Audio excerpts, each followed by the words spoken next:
Meunière সকালের নাস্তায় আজকে একদম ভিন্ন রকমের একটা নাস্তা তৈরি করে দিয়েছি। আর এই নাস্তাটি হলো আম সুজি। তো কিভাবে রান্না করেছি সেটাই শেয়ার করব। তো এই নাস্তাটি তৈরি করার জন্য যেই উপকরণটা আমার লাগবে সেটা হলো আম, আর লাগবে এখানে ভাতের মাড়। ভাতের মাড় আমরা নর্মালি যে ভাতটা খাই সেই ভাতের মাড় নিলেই হবে। ভাতের মাড়ে কিন্তু প্রচুর পরিমাণে পুষ্টি থাকে। বাচ্চাদেরকে 6 মাসের পর থেকেই ভাতের মাড়টা দিতে পারেন। তো এখানে আমি পরিমাণ মতো আম নিয়ে নিছি। আমার যতটুকু আম প্রয়োজন, আমার বাচ্চা যতটুকু খেতে পারবে আমি ততটুকুই নিয়ে নিছি। এবার একটা গ্রেটারের সাহায্যে আমি ভালোভাবে এই আমটাকে গ্রেট করে নিব। আপনারা চাইলে হাত দিয়ে চটকেও নিতে পারেন, তবে গ্রেটারের সাহায্যে এভাবে গ্রেট করে নিলে আমটা অনেক বেশি স্মুথ হয়, ভিতরে কোনো আঁশ থাকে না। তো যাই হোক, এই তো আমি এখানে ভালোভাবে একটু গ্রেট করে নিচ্ছিলাম।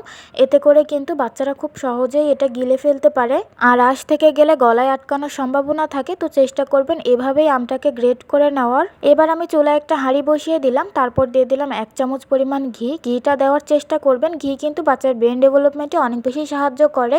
তো ঘিটা দেওয়ার পরে ঘিটা গরম হয়ে আসলে এখানে আমি ভাতের মাড়টা দিয়ে দিব। আপনারা চাইলে এখানে ভাতের মাড়ের পরিবর্তে দুধ দিয়েও রান্না করতে পারেন। দুধেও কিন্তু অনেক বেশি পুষ্টিগুণ থাকে। আমি যেহেতু মুনিয়াকে ফর্মুলা খাওয়াই, এই জন্য আমি খাবারটা রান্নার শেষে ফর্মুলা মিল্ক অ্যাড করে দিব। আপনারা চাইলে এখানে ভাতের মাড়ের পরিবর্তে দুধ দিয়েও রান্না করতে পারেন। তো আর আমি সামান্য পরিমাণ একটু দিয়েছিলাম লবণ, আর হাফ চামচের মতো এখানে দিয়ে দিলাম সুজি।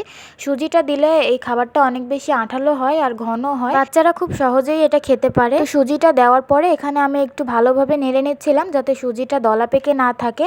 তো ভালোভাবে কিন্তু আমি নেড়ে চেড়ে এটাকে বেশ কিছুক্ষণ রান্না করে নিব। যখন সুজিটা ফুটে আসবে তখন তারপর আমি এখন আমটাকে অ্যাড করে দিব। আমটা দেওয়ার পরে চুলাটা অফ করে দিলেই হবে, আর কোনো জাল করার প্রয়োজন নেই।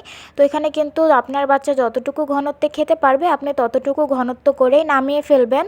এই খাবারটা কিন্তু বাচ্চারা খুবই মজা করে খায়। এই খাবারটা কিন্তু বাচ্চাদের জন্য খুবই হেলদি একটা খাবার। এখানে ব্যবহার করা হয়েছে আম, ঘি, সুজি, দুধ, সবগুলো খাবারই কিন্তু পুষ্টিগুণে ভরপুর। এই খাবারটি বাচ্চা অল্প খেলেও বেশি পুষ্টি পাবে। সো আপনারাও চাইলে বাচ্চাকে এই খাবারটা ট্রাই করে দেখতে পারেন, ইনশাল্লাহ বাচ্চা পছন্দ করবে। আর যেসব বাচ্চারা আম পছন্দ করে তারা তো অবশ্যই এই খাবারটা পছন্দ করবে। আমার মেয়েও মাশাল্লাহ খুবই পছন্দ করেছে। মুনিয়াকে এভাবে আমি আগেও রান্না করে দিয়েছি, তবে কলা আর গাজর দিয়ে রান্না করে দিয়েছি। আম দিয়ে এই ফার্স্ট টাইম রান্না করলাম, মাশাল্লাহ খুবই পছন্দ করেছে। তো খাবারটা কিন্তু একদমই তৈরি হয়ে গেছে। খাবারটাকে আরেকটু হেলদি করার জন্য আমি লাস্টে একটু ফর্মুলা মিল্ক অ্যাড করে দিলাম। আপনারা চাইলে এখানে এটা স্কিপ করতে পারেন, তবে ফর্মুলা দুধ দিলে কিন্তু খাবারটা অনেক বেশি হেলদি হয়ে যাবে।